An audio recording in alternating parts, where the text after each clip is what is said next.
following announcement has been paid for by the New World Order. These videos are not for children. If you are a children, then piss off.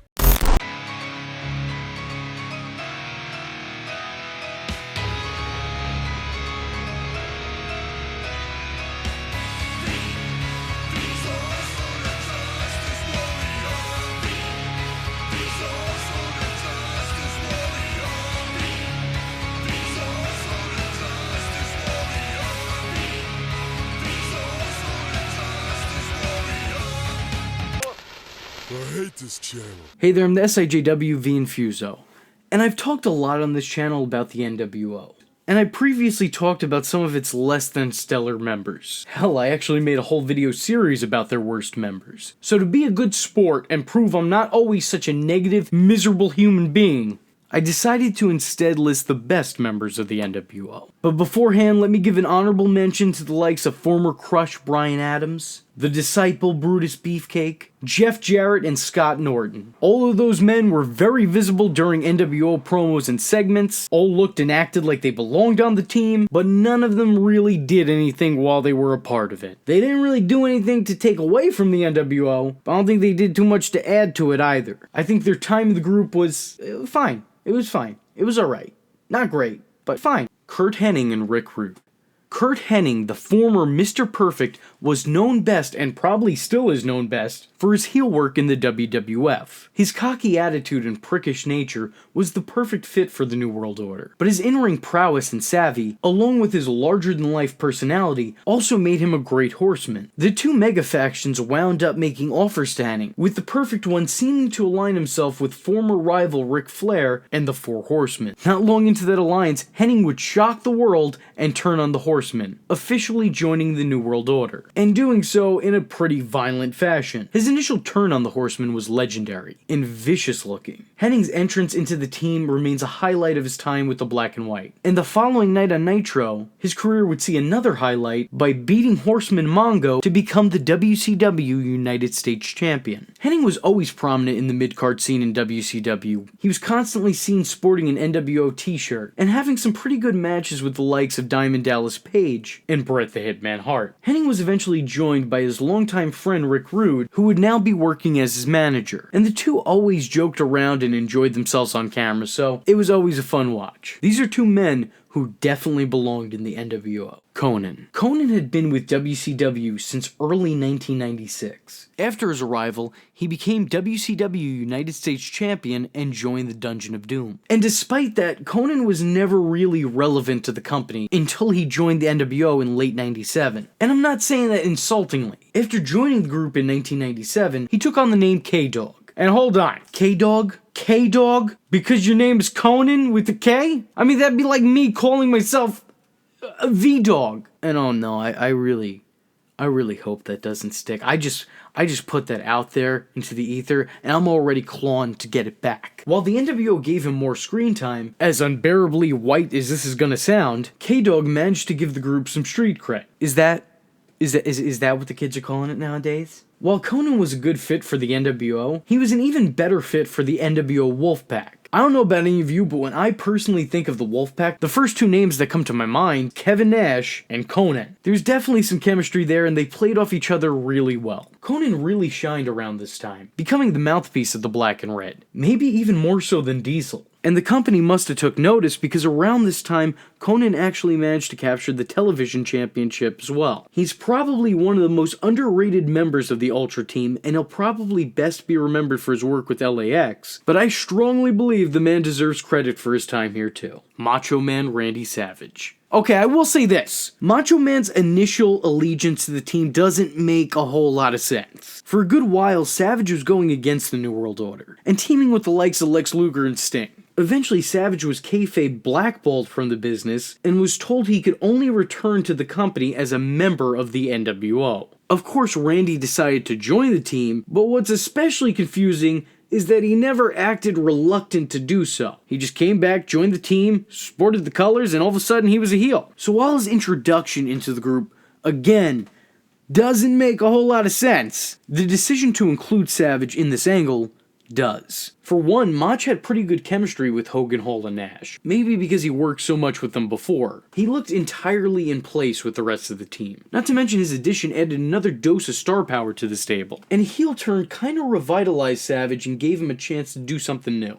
During his stay in the team, he took part in some fantastic rivalries with DDP, and even NWO leader and co-mega power Hollywood Hogan. He even managed to become WCW World Heavyweight Champion during his time with the New World Order. Savage wasn't integral to the NWO, but he was enjoyable in it. Eric Bischoff. A lot of people mention that Eric Bischoff's inclusion in the NWO kinda saw him take the place of Ted DiBiase, with being the team's manager and their overall mouthpiece. And those people aren't wrong, but not as many people openly admit that that was the right choice. DiBiase was a great addition from a storyline standpoint. He was the $1 Million Man, and the NWO was set up to look like a new wrestling company that would probably need a big money backer. But Eric Bischoff was a greater addition because of how well he gelled with the rest of the team. His ego and shit-eating grin made him easy to hate, which may be why he got the nickname of Eazy-E. Eric was articulate and knew just what to say and how to say it to get under the WCW audience's skin. He also managed to keep focus and keep the narrative steady when he was in promos where at the time other members of the NWO would just ramble on the mic or just straight up bury the competition. And if there was one person that probably deserved to go into the Hall of Fame with the 4 members that were chosen to go into the WWE Hall of Fame as the NWO, it would probably be Eric. Buff Bagwell. Marcus Bagwell began with the company as a tag team specialist, working as one half of Team Stars and Stripes and the American Males.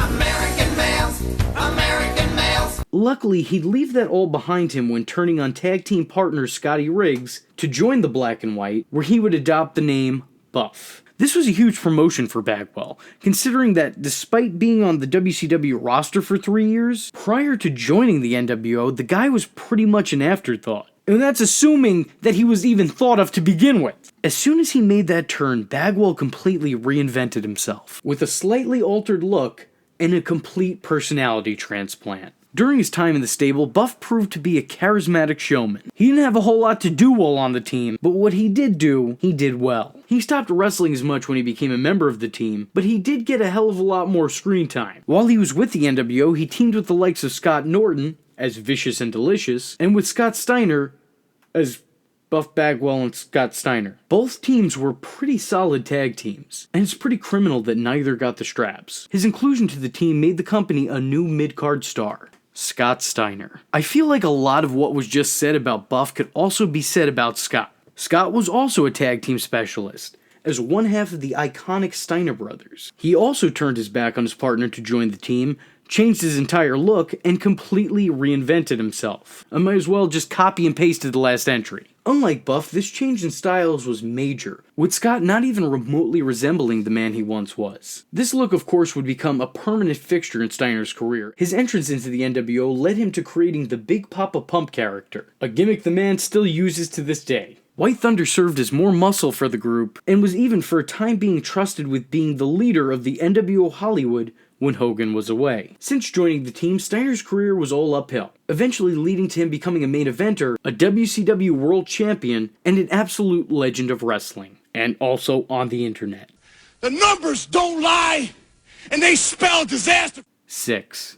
X-Pac. It's recently been announced that Hogan, Hall, Nash, and X-Pac are to be inducted into the WWE Hall of Fame as the NWO, and I really couldn't be any happier. While there were definitely a lot of additions to the NWO over the years, over 60 people as a matter of fact, only very few of them were actually integral to that club. Sean Waltman was absolutely one of them. Personally, I think WWE actually got this right. They're inducting the most important members of the team. For one reason or another, X-Pac's time with the group is usually underplayed, with fans choosing to remember the original 3, Hogan, Hall, and Nash, as the main components in the group's success, while X-Pac's much more remembered for being a member of D-Generation X. The at the time Syxx was completely comfortable and in his element when alongside real-life friends Scott Hall and Kevin Nash, and the chemistry the 3 men had was unquestionable. Their promos usually consisted of roasting or even impersonating other members of the WCW roster, and Pac was a pretty big part of that, feuding with and putting on some good matches against the likes of Eddie Guerrero, Dean Malenko, and even later Ric Flair. that may or may not have had some real heat behind it. He was the WCW Cruiserweight Champion for a time, and also held the WCW Tag Team Championships with Kevin Nash and Scott Hall, holding the belts under the Freebirds rule. He'd return to the team later in the WWF, and for a little bit it was fun, until like their WCW incarnation, more and more names that didn't need to be added to the group were added to the group that did nothing besides increase the group size, and limit their time span. Oh, that and Scott Hall also dipped, so. Hollywood Hogan. I said it before, and I'll say it again, as a kid, I didn't care about Hulk Hogan. But I was, however, a fan of Hollywood Hogan. With or without the NWO, the Hulkster was still always going to be the biggest name in all of wrestling. But there's no question that 90s audiences were starting to really tire of the same old banana Superman routine. Hogan turning his back on the crowds in the WCW to officially form the NWO is one of the most memorable moments, not just in Hulk Hogan's career, not just in the WCW, but in wrestling as a whole. Hogan turning heel somehow regained fans' affections, and ushered in an entire new chapter in his seemingly never-ending legacy. Plus, let's face it, it's easier to take a guy more seriously dressed in black than it is a man who's wearing sore shoe yellow. To say Hogan was successful during this time period is a real understatement, as he became WCW World Heavyweight Champion on multiple occasions, and was more often than not the focus of WCW programming. He reignited famous feuds with Roddy Piper, Macho Man Randy Savage, and The Ultimate Warrior to varying success. His rivalry with Sting was WCW's Rock vs. Austin, being one of, if not the, most well-told story and interesting angle the company ever put together. Hogan shocked the world, proving that he could be just as great of a villain as he could be a hero. And even I have to give the man credit for that. Scott Hall. Scott Hall is the man who kick-started the whole angle. Being the first invader to ever show up on screen, he was the guy who set the whole story in motion. And he was probably one of the coolest parts of the group. As a kid, Scott Hall was always my favorite. Razor Ramon did pretty good for himself too, being a third of wrestling's most rebellious trio. He was, for me at least, the most entertaining part of the faction, and my prime reason for watching at the time.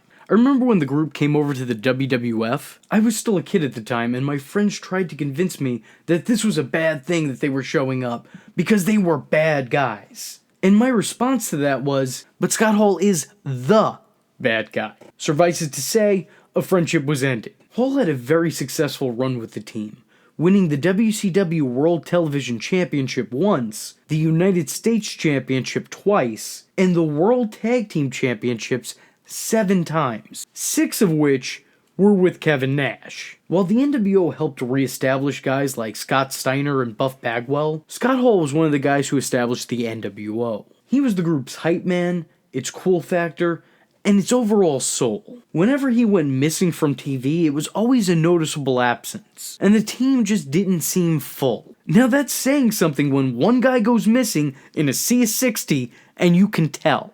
Kevin Nash. Now, this may be a controversial opinion, as I think some people would like to acknowledge Hogan as the greatest member of the New World Order. And I could understand why. He was its appointed leader, and he was the guy who was walking around with a big gold belt. But I think in the grand scheme of things, Kevin Nash is actually the greatest member of the NWO. Like Hall, Nash was also a deciding component on what made this faction work, and what made them stand out from everything else in wrestling at the time. Everything Nash said in promos and did in the ring seemed legitimate, and a lot of what made the NWO angle so over seemed to have either come from or been perfected by him. He's often accused of being a self-centered narcissist and booking himself to the top, but I think what seems to be forgotten is that audiences wanted to see Kevin Nash at the top. They wanted to see Nash in the main events. He was cocky, cool, and confident, and whether he was a heel or a babyface, very quickly into his run he became a fan favorite. Nash's time in the NWO led him to main event status, becoming a multiple-time WCW World Champion, and even leading his own NWO subgroup, the NWO Wolfpack, which grew and became arguably more popular than its opposing faction. The guy was so synonymous with this group that he's actually been in every single incarnation of the team, which is something the Hulkster can't even say. Oh yeah, and he was also a 7-time tag team champion while he was with the group. There you go, that's just a throwaway stat. In my personal opinion, Kevin Nash was very much the DNA of the NWO. And in my opinion, this has been the best the NWO had to offer. Contributing VTards, if you think there's anything I missed out on or you disagreed with me, go ahead and let me know in the comment section below. That's what it's there for anyway. Well, let me tell you something, brother. You're watching the social injustice warrior V Infuso's channel, dude. So if you like the words that came out of his mouth hole and you too want to become a VTard, don't forget to like and subscribe and click that little bell icon to get updates and notifications. Ooh, tell him what up, Mach. Ooh, yeah. Follow the man on Twitter, yeah, because we all know it's not stalking if it's on the internet, yeah. Join the madness by joining the Discord, and if you have a moment of time and a free $1 to spare, head over to the SIJW's Patreon, dig it, where you can request videos, get exclusive videos, and early access to content, yeah. Or go down to PayPal, where you can buy the shirts, brother. But most importantly, just remember, if you're not tuning in, then you're missing out.